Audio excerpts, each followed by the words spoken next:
El 10 de junio de 1991, cuando tenía 11 años, Jaycee Lee Dugard desapareció de camino a la parada del autobús escolar en Meyers, cerca de South Lake Tahoe, en California. Su caso generó una amplia búsqueda y gran interés mediático, pero durante muchos años no se conoció su paradero. Finalmente, en agosto de 2009, tras 18 años, Jaycee fue encontrada con vida y recuperó la libertad, convirtiéndose en uno de los episodios más recordados de desaparición y reencuentro en la historia de Estados Unidos.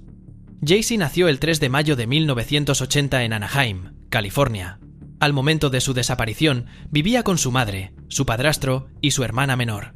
El hecho ocurrió en la mañana, cuando se dirigía hacia la parada del autobús. Fue llevada por un matrimonio, Philip y Nancy Garrido, que consiguió escapar de la escena, pese a que su padrastro presenció el momento. En los años siguientes, la investigación estuvo a cargo tanto de la policía local como del FBI, sin resultados concluyentes. Durante todo ese tiempo, Jaycee permaneció en la propiedad de los Garrido, en Antioch, California, en un área apartada con construcciones improvisadas, cercada y cubierta por vegetación. Allí creció aislada del mundo exterior. En la adolescencia se convirtió en madre de 2 niñas, que fueron registradas como hijas de Philip Garrido y que durante su infancia creyeron que Jaycee era su hermana mayor. En varias ocasiones surgieron señales que podrían haber llevado a descubrir la verdad. Garrido era una persona bajo supervisión judicial y los vecinos notaban comportamientos extraños y edificaciones inusuales en el terreno.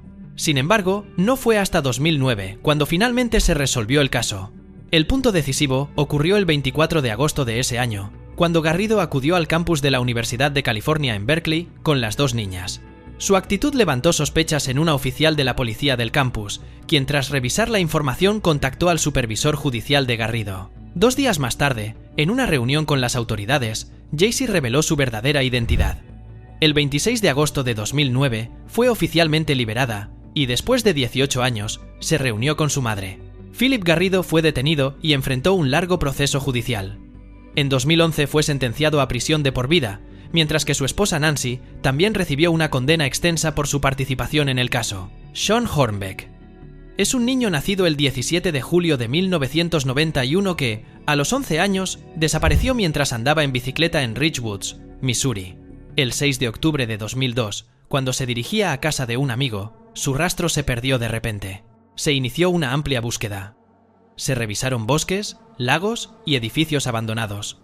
Se comprobaron cientos de pistas, mientras sus padres, Pam y Craig Akers, pedían ayuda sin cesar. Pese a todo, durante años no se halló ninguna prueba que indicara lo que le había sucedido. Desesperados, los padres fundaron la Shawn Hornbeck Foundation, destinada a apoyar a familias de niños desaparecidos y organizar búsquedas. Posteriormente, se transformó en un grupo de rescate y búsqueda, y el apellido Hornbeck se convirtió en símbolo de esperanza inquebrantable. No fue hasta enero de 2007, más de 4 años después de su desaparición, que el caso dio un giro.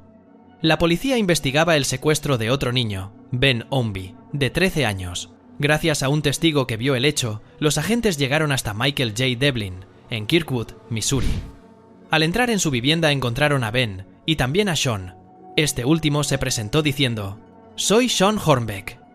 El suceso fue denominado después el Milagro de Missouri.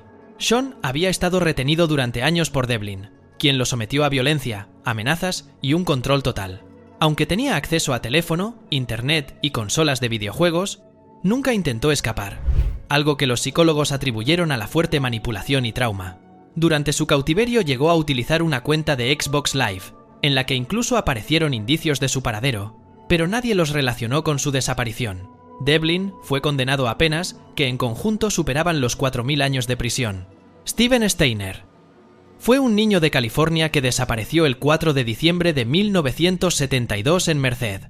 Cuando volvía a casa, y regresó más de 7 años después, convirtiéndose en protagonista de una de las historias de reaparición más extraordinarias de aquella época. El pequeño, de 7 años, Steven Gregory Steiner, fue atraído a un coche por Ervin Murphy, cómplice de Kenneth Parnell, quien ya tenía antecedentes. Parnell transformó la vida del niño, llevándoselo primero a una cabaña cerca de Yosemite y luego al condado de Mendocino.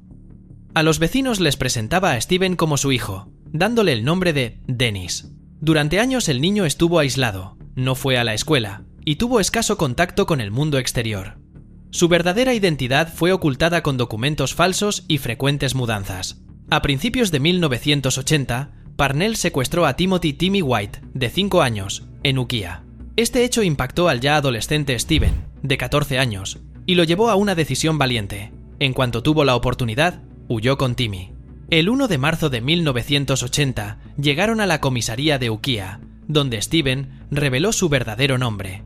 Su regreso se convirtió en un acontecimiento nacional. El reencuentro con su familia en Merced fue considerado un ejemplo de coraje extraordinario. Un niño desaparecido no solo recuperó la libertad, sino que también salvó a otro. Carlina Renee White es una estadounidense conocida por ser la primera persona en Estados Unidos en resolver por sí misma su propio caso de secuestro. Con menos de 3 semanas de vida, fue sacada del Harlem Hospital Center en Nueva York por una mujer que se hacía pasar por enfermera. Durante los años siguientes creció en Connecticut y Atlanta bajo el nombre de Negdra Nettie Nance, convencida de que la persona que la había raptado era su madre biológica. Sin embargo, notaba incoherencias, como la falta de un certificado de nacimiento o diferencias en el aspecto físico, que despertaban sus dudas sobre su identidad. A mediados de la primera década del siglo XXI, cuando esperaba un hijo y necesitaba documentos, descubrió que el certificado de nacimiento que le habían entregado era falso. Sus investigaciones la llevaron a la base de datos del National Center for Missing Exploited Children, donde encontró información sobre un bebé secuestrado en Nueva York en 1987, cuya imagen coincidía con la suya. En 2011, las pruebas de ADN confirmaron que era hija de Joy White y Carl Tyson. La autora del secuestro, Anugheta N. Petway, fue arrestada y posteriormente condenada a 12 años de prisión por rapto. Natasha Kampusch es una joven austríaca que fue secuestrada el 2 de marzo de 1998 por Wolfgang Priklopil, de 44 años. Tenía entonces 10 años y desapareció de camino a la escuela en Viena. Su raptor había preparado el plan durante mucho tiempo. En el sótano de su casa construyó un refugio especial, oculto tras un armario, protegido con puertas de acero, y además insonorizado para que nadie pudiera oír la voz de la niña. En ese espacio subterráneo, sin luz natural ni aire fresco, Natasha pasó más de 3000 días, es decir, 8 años y medio. Durante los primeros 6 meses estuvo totalmente encerrada en la celda, sin poder salir. Con el tiempo, Priklopil empezó a permitirle breves estancias en otras partes de la casa, siempre bajo su estricta vigilancia. En los años siguientes, fue vista en contadas ocasiones en el jardín o en el coche del secuestrador, pero de noche y en su ausencia debía regresar siempre a su prisión subterránea. Fue obligada a realizar tareas domésticas y, durante todo su cautiverio, sometida a manipulaciones psicológicas, intimidaciones y amenazas destinadas a mantenerla en total dependencia. El 23 de agosto de 2006, a los 18 años, aprovechó un momento de descuido de su captor y logró escapar. Corrió fuera de la propiedad y pidió ayuda a un vecino, que llamó a la policía. Priklopil, al darse cuenta de que había perdido el control sobre su víctima, se suicidó ese mismo día arrojándose bajo un tren. John Darwin es un exprofesor y funcionario de prisiones inglés que en 2002 fingió su propia muerte en un accidente de piragua frente a la costa de Seaton Carew, en el condado de Durham. Darwin nació en Prudoe, en el condado de Northumberland. Trabajó primero como profesor de matemáticas y más tarde como guardia de prisiones, mientras invertía en propiedades de alquiler. A comienzos del siglo XXI, junto con su esposa Anne, se encontró en una situación financiera difícil, principalmente debido a deudas relacionadas con la compra de varios apartamentos. El 21 de marzo de 2002, Darwin salió al mar en una piragua cerca de Seaton Carew. Ese mismo día fue declarado desaparecido, y su ausencia en el trabajo y la falta de contacto con su familia dieron inicio a una amplia operación de búsqueda. Se halló la piragua dañada y un remo, pero no se encontró el cuerpo. En 2003 se emitió un certificado de defunción, y la esposa de Darwin recibió unas 250.000 libras en indemnizaciones de seguros y prestaciones de pensión. En realidad, Darwin no había muerto. Durante los primeros meses, vivió en una habitación alquilada junto a su casa, y a partir de 2003 volvió a vivir con su esposa. Durante ese tiempo, utilizó documentos falsos y un pasaporte a nombre de John Jones. Junto con su esposa planeaba mudarse al extranjero, entre otros lugares a Panamá, donde compraron propiedades. En 2006 se tomó en Panamá una fotografía de John y Ann Darwin que fue publicada en Internet. Esa imagen cuestionó la versión oficial de los hechos y se convirtió en una prueba clave en la investigación. En diciembre de 2007, John Darwin se presentó en una comisaría de Londres alegando que sufría de amnesia y no recordaba los últimos 5 años. Poco después, tanto él como su esposa fueron arrestados. Durante la investigación, se comprobó que Anne Darwin había tenido conocimiento de la farsa desde el principio y había participado en ocultar la verdad a la familia, amigos y compañías de seguros. En julio de 2008, John Darwin fue condenado a 6 años y 3 meses de prisión por fraude y falsificación de documentos, y Anne Darwin a 6 años y 6 meses.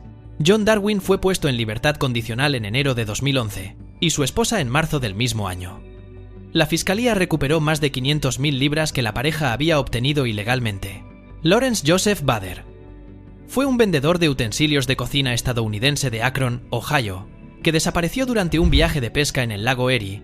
Fue declarado muerto y años después fue reconocido, viviendo bajo otro nombre, sin mostrar recuerdos de su vida anterior. El 15 de mayo de 1957, Bader salió en un bote alquilado pese a las advertencias de tormenta. Al día siguiente, la embarcación fue hallada con daños menores y un remo faltante, pero no había rastro de él. En 1960 fue declarado legalmente muerto. Al mismo tiempo apareció en Omaha, Nebraska, un hombre que usaba el nombre de John Francis Fritz Johnson. Trabajó como camarero, luego como locutor de radio y más tarde como director deportivo en la emisora de televisión KETV7. Ganó popularidad local gracias a su estilo de vida excéntrico, entre otras cosas por conducir una carroza fúnebre modificada y emprender espectaculares acciones benéficas, como permanecer 30 días en un mástil de bandera en apoyo a la lucha contra la polio. En 1961 se casó con Nancy Zimmer, adoptó a su hija y después tuvo un hijo. En 1964, Johnson perdió el ojo izquierdo debido a un tumor y desde entonces usó un parche. El 2 de febrero de 1965, durante una demostración de equipos de tiro con arco en una feria en Chicago, fue reconocido por conocidos de Akron. El análisis de huellas dactilares confirmó, mediante los registros de la Marina de los Estados Unidos, que Johnson y Bader eran la misma persona. Este descubrimiento condujo a la anulación de su segundo matrimonio, a problemas financieros derivados de las prestaciones de seguros y sociales ya pagadas, y a un amplio debate sobre si el caso de Bader fue un ejemplo de amnesia disociativa prolongada o una huida intencional de problemas financieros y fiscales. Amanda Berry es una mujer estadounidense que en 2003 fue secuestrada en Cleveland, Ohio, y permaneció casi 10 años cautiva de Ariel Castro. Su dramática fuga en 2013 tuvo un enorme eco mediático en todo el mundo. Nació el 22 de abril de 1986 y desapareció el 21 de abril de 2003, un día antes de cumplir 17 años, cuando regresaba de su trabajo en un Burger King. Al principio, la policía sospechó que podría haberse escapado de casa, pero pronto surgieron dudas, especialmente tras una misteriosa llamada en la que un desconocido aseguraba que Amanda estaba a salvo. Berry fue una de las 3 mujeres que fueron mantenidas prisioneras en la casa de Castro. Durante su cautiverio sufrió numerosos abusos físicos y psicológicos, y en 2006 dio a luz a su hija Jocelyn, cuyo padre era el secuestrador. No fue hasta el 6 de mayo de 2013 cuando logró escapar. Aprovechó que Castro salió de la casa sin cerrar con llave y pidió ayuda con su hija. Los vecinos la auxiliaron para salir y Amanda llamó inmediatamente a la policía, lo que permitió también la liberación de Michelle Knight y Gina de Jesus. Ariel Castro fue arrestado ese mismo día y poco después se declaró culpable de centenares de cargos, incluidos secuestro, violación y asesinato con especial crueldad. Fue condenado a cadena perpetua sin posibilidad de libertad condicional, además de penas adicionales. Unos meses más tarde se suicidó en su celda. Tras recuperar la libertad, Amanda Berry inició una nueva vida.